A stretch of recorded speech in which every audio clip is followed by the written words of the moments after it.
Hey, you guys, this is another topic that it actually goes together with the Great Reset. A lot of people don't understand, but all of this is connected, all of this. And so this is the Agenda 2030. It used to be Agenda 21. That's what they say. They say it used to be Agenda 21, but I do believe Agenda 21 is an agenda with all within its own. I believe Agenda 21 was the depopulation agenda, and Agenda 2030 is the sustainable development agenda.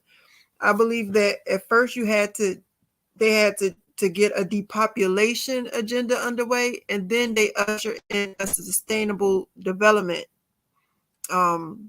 agenda. So this is the 2030 agenda, and we're going to talk about this Friday night too, but I wanted to play this video for you guys so y'all will have an idea of what we're going to be talking about. And okay, I just want to make sure. So y'all have an idea of what we were going to be talking about and what we're going to be discussing. You know what? Let me see something. Let me make sure that I have it, because I'll be worried that I don't click that little box so y'all can hear the audio. That's what I worry about. So I go out, click the little box, and come back in just in case. So this video is actually on the United Nations website. The videos that I show you, I like to show you the videos that are actually from the official website, so they don't try to say that I'm sending out misinformation, even though they still do try to say I'm sending out misinformation. But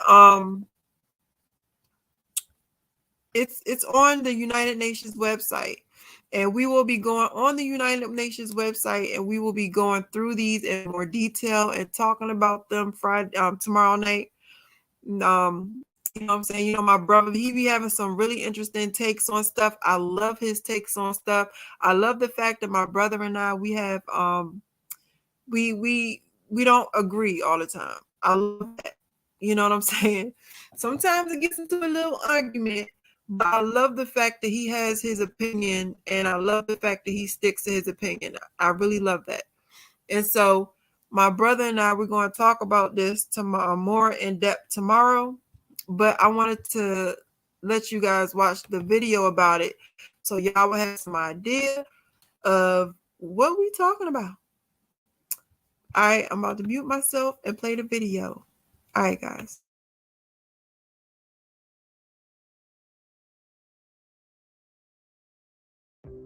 The 2030 Agenda. Our recognition that our future is in peril unless we reverse the persisting levels of poverty and hunger, the growing inequalities within and among countries, the millions affected by conflict, injustice, and exclusion, the deterioration of our planet in dire need of healing and protection.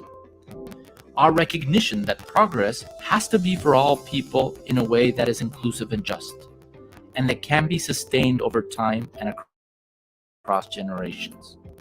Our quest to find new pathways for sustainable and inclusive progress. At its core, the 2030 Agenda is a global promise to create an inclusive, secure, resilient, and sustainable future for everyone, everywhere. Reflected in 17 Sustainable Development Goals, or SDGs, with 169 targets to be reached by 2030.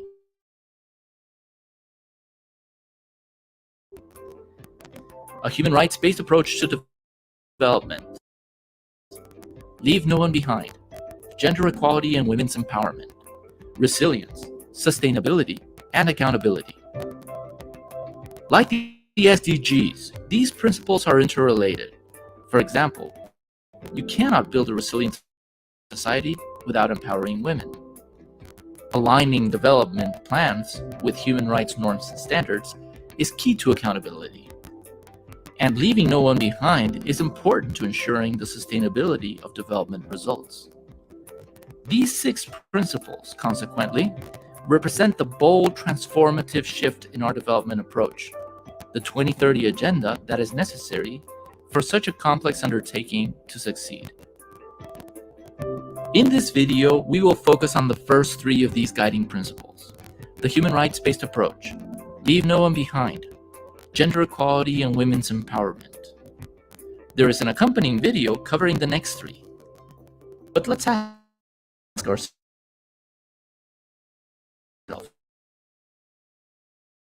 what do these principles mean? How relevant are they for the 2030 agenda? Let's start with the human rights-based approach, or HRBA, which is now well recognized as an effective by starting from their rights as human beings, making sure that these rights are a core part of how we assist them, and that we measure our success by how well they are enjoying these rights. We were all born with rights. If so, development should make these rights a reality for all.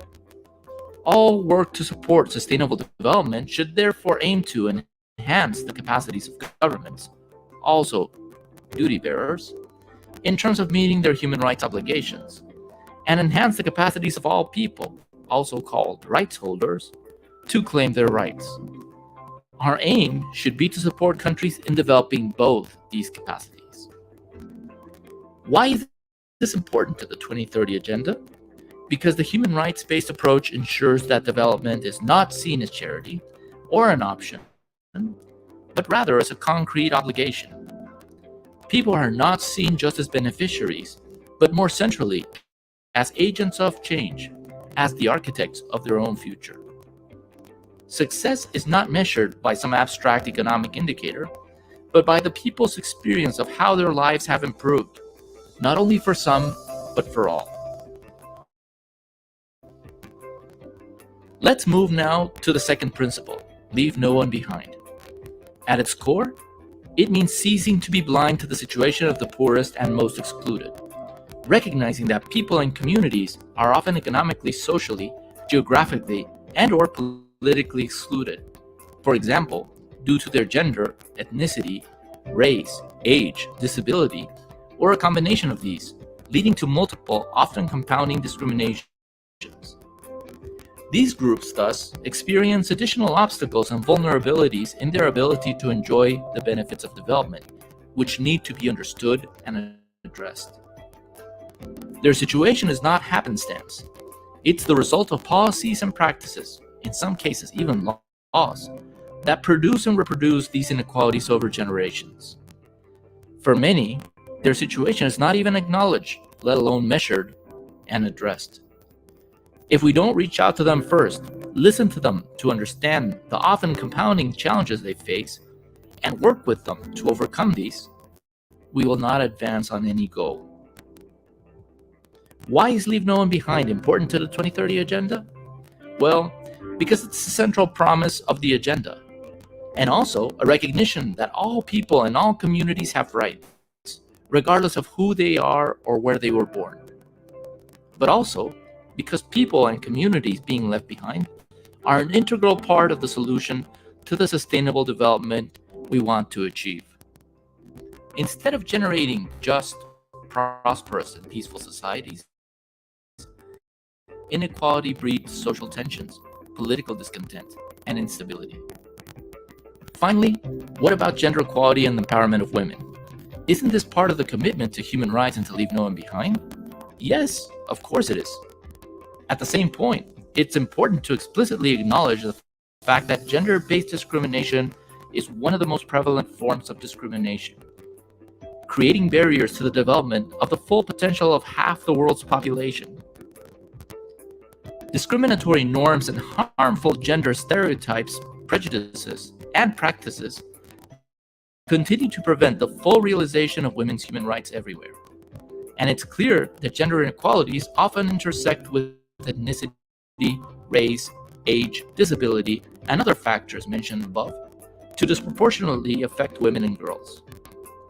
Needless to say, equality is a sine qua non for sustainable development.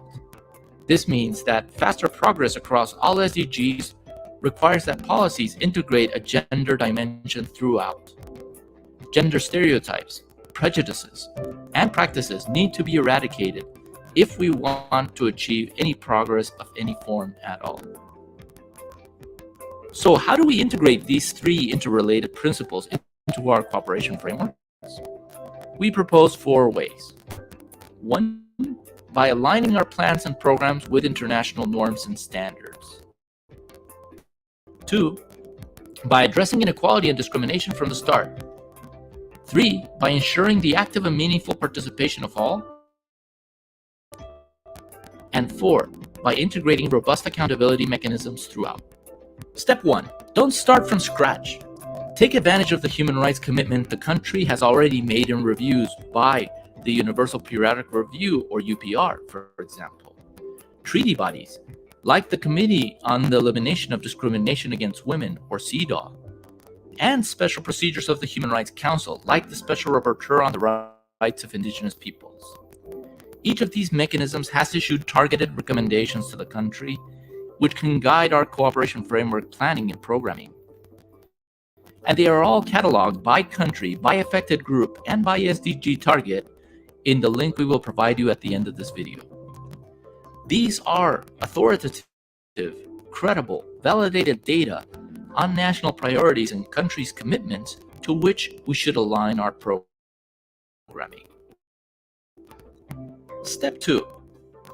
Let's start designing the cooperation framework by identifying the patterns of discrimination in the country's laws, policies, and practices.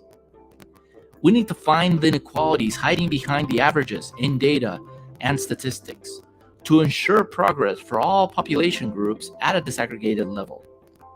Let's design programming to support the legal, policy, institutional, and other measures that are necessary to reverse the prevalent inequalities. Let's ask ourselves, which groups are being left behind? Why are they being left behind? Who is furthest behind within them, either from gender-based discrimination or other intersectional aspects? What is preventing these rights holders from changing their situation? What is preventing duty bearers from meeting their obligations? And finally, what can we do to support both these rights holders and duty bearers? Step 3. Going beyond the what and the who, the next step is to pay attention to the how.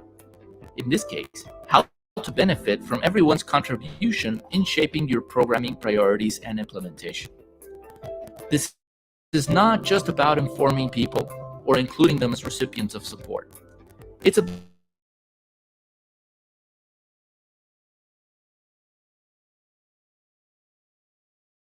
about recognizing them as the agent of our convening power to create space for free, informed, and meaningful participation without any fear of reprisal. It means going beyond the stakeholders that we are familiar with, engaging with marginalized groups, going to rural areas, facilitating participation by those with disabilities, and other measures. Step 4. Linked to the first how is the second how.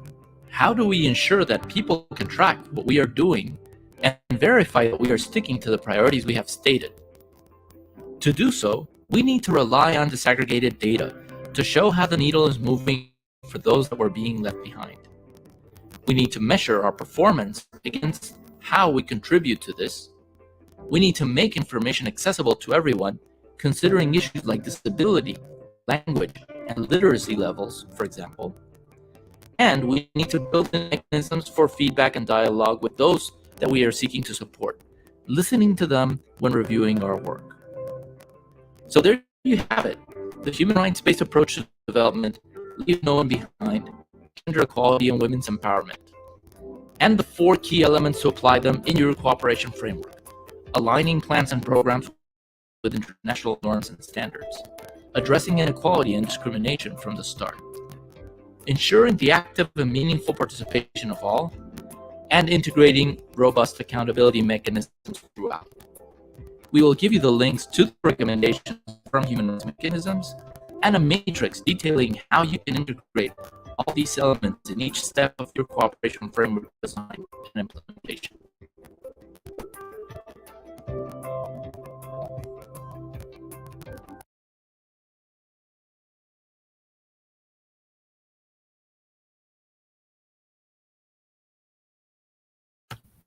Okay, you guys, so that was one of the videos on this website.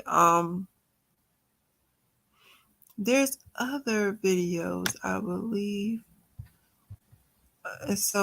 But I want to give you guys the gist of I'm just giving you the gist. I'm just giving you the gist. Saying nah, I'm gonna give you the gist. It says you can find how we integrate these 4 approaches. I wanted to give you guys the gist of the 2030 agenda. I'm gonna go through everything, all these agendas tomorrow night. We're gonna go through them in detail, my brother and I. So I think I'm gonna drop this one before the Great Reset video, because I have I have one with the Great Reset, talking about the Great Reset, and I believe I will drop this one first and then drop the one about the Great Reset second. So they're both coming tonight, but you guys tune in tomorrow night, my brother and I, 420. If you haven't subscribed to his channel, subscribe to his channel, 420 East Ave. Shout out to my bro. And be here tomorrow, because we're going to talk about this and a few other things that happened. We're going to talk about this, and we're going to talk about some current events as well.